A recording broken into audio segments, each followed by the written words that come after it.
So in this video, I am wanting to show you the May apple. Let's see here. Okay, do you see that bright green patch right there? That's a colony of May apples. Okay, we're going to go closer.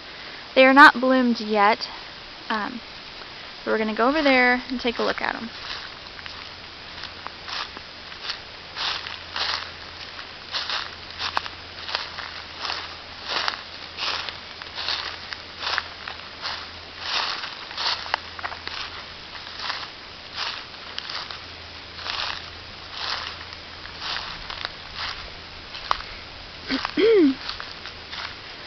Okay, the weather today is very cloudy and it is cold and it has been raining pretty much all week. Not today, but the last couple days it's been raining. So, and these leaves are kind of droopy on them. Okay, so what I want to show you. Okay, so these are May apples. And May apples have many different names. I'm just going to go over a few of them with you. There's May apple, Mandrake, duck's foot, and some people even call it the umbrella plant. The reason it's called an umbrella plant is because when these leaves are up, well, first of all, they call it duck's foot because some people think that looks like a duck's foot. I don't, but some people think so. And when the leaves are up, they kind of, shelter the fruit that grows later between it. Okay, so I live in Missouri, and these plants, they usually bloom between March and May.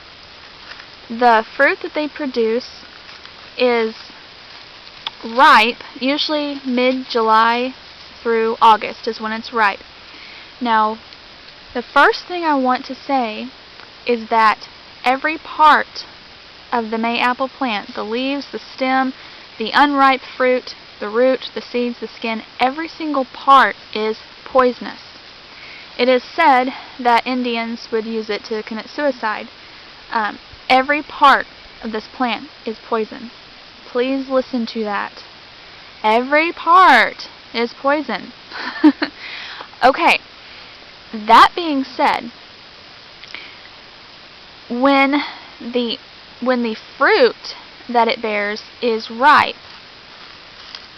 the ripe fruit is edible. Okay? Now, before I go into further about that, I want to show you something here. Okay, so, this is just a colony of them. Hang on, my cat's bothering me. Go on. Go. Go. Cutie. Okay. I want to show you something. So, you see this one here? Okay, it has two. Every one of these is on a single stem. Okay? But see how this one, these two leaves here, they split at the top of the stem?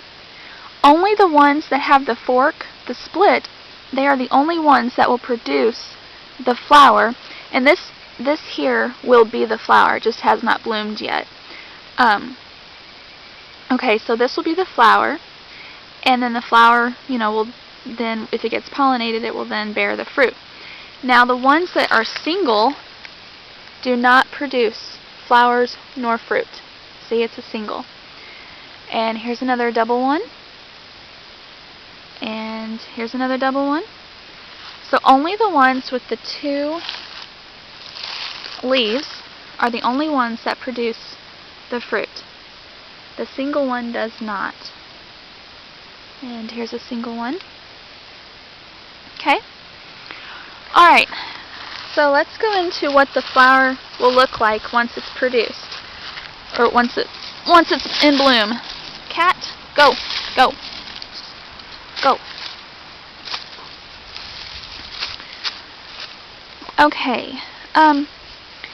Okay, so when the flower does bloom, it will only have one flower. It'll be a single white flower, and it'll have about 6 to 9 waxy petals on it. And the petals, it'll be like a white or cream color petal. Now when the fruit is ripe, when it's ready to eat, it is usually not ripe until mid-July or August, here in Missouri anyhow. And as the fruit is ripening, the leaves and the stem will be dying. Okay, so come the middle of summer or the end of summer, all of these, the leaves will all be gone. You'll just see the stems. So it's really easy to find these. Usually like in March to May, it's really easy to find these out in the forest and stuff like that. But the fruit, whenever it is ripe, as it's ripening, the leaves will start to die off, okay? And once the fruit begins to grow, it's green, okay? It's about the size of an egg, and it's a green, unripe fruit. Once it is ripe, the skin turns yellow, and it gets wrinkly, and normally it just falls to the ground, okay? That's when it's ripe, is when it's yellow and wrinkly, and it's mid-July to August, and it falls to the ground. It's ripe then. Even though it's ripe and it's edible, you still need to cut off the ends of the fruit, remove the skin, and remove the seeds. Make sure you do that. Once it's ripe, they say you can eat it raw. You can cook with it. You can make pies, jams, or jellies out of it. Let's see, what else? Oh, the mayapple does have medicinal properties. Even though it is poisonous, it does have medicinal properties. However, if you are pregnant or nursing, you do not need to use it at all, ever, period. Okay? If you're pregnant or nursing, do not use it at all. Okay, now, the uses that it has, they say that you can take the leaves and the stem and use that as like a pesticide. Like boil it down and use the water as a pesticide for in the garden. I don't know. That's what they say. I haven't done it. And if you do decide to do it, one thing to think about is you would not want to spray it on anything that you'd be harvesting that day or the next day because of the poison, obviously. So you would probably want to, I don't know, maybe wait a week or two. Something to think about. They also said that some people would use it as a poultice to remove warts, but there was a cautionary tale saying that it could cause dermatitis. So, side note there. And they are supposedly doing research to see if it will help cure cancer. And also, they say it's a high laxative. Okay, so there you go. Now, I think that's all the information I have for you. However, I will leave some links in the description box below to where you can find out more about this plant if you want. Let's see. So even though these flowers are not bloomed yet, I will try, I cannot make any promises, but I will try to keep an eye on these and come back and film whenever the flowers are in bloom, and come back again once fruit is produced. I will try to do that. However, as you may know, if you've been watching any of my videos, we are going to be moving whenever our place sells and we find another place. So if that happens before these flowers bloom or the fruit is ripe, then obviously I won't have anything to add to it. But I just wanted to kind of show you that. And so here, let me see if I can get a side view of one of them. There's a side view. But it's only the ones that have the two leaves will produce the flower and the fruit. And in colonies like these, there will be a lot more of the female plants, the two-leafed ones, than the single. See, this one's single. Okay, so, I'm sure you know this, but just in case. Whenever you touch these plants, when you are done, wash your hands good. Okay? Just as a precaution. Alright, so thank you for watching.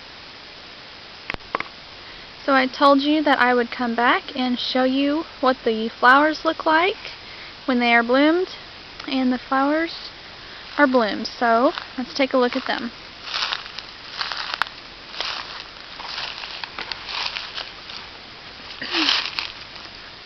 So remember I said that the flowers and the fruit grow on the May apples that have the 2 leaves on them? This is pretty sturdy. It's pretty thick feeling. And it has 6 petals. 1, 2, 3, 4, 5, 6. See that center there? It's pretty big.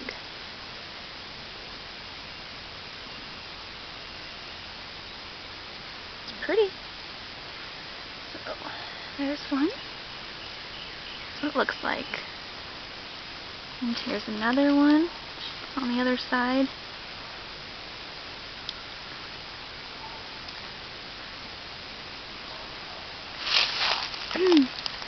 And you can just see all those little white petals, flowers around. There's another one. Most of them are all bloomed. Here's one that's not fully bloomed yet though. Let me find it for you.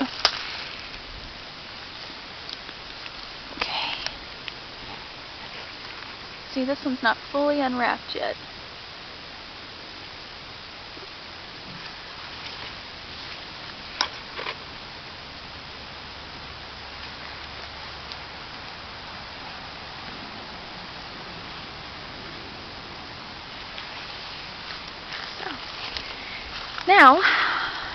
So this is a pretty big colony of the May apples. There's really no, I'm not going to go and count them and tell you how many there are, but there are many. I don't know. So if I remember, if we are still here, and if I catch it in time, I will try to come back out here and show you what it looks like whenever the fruit is on.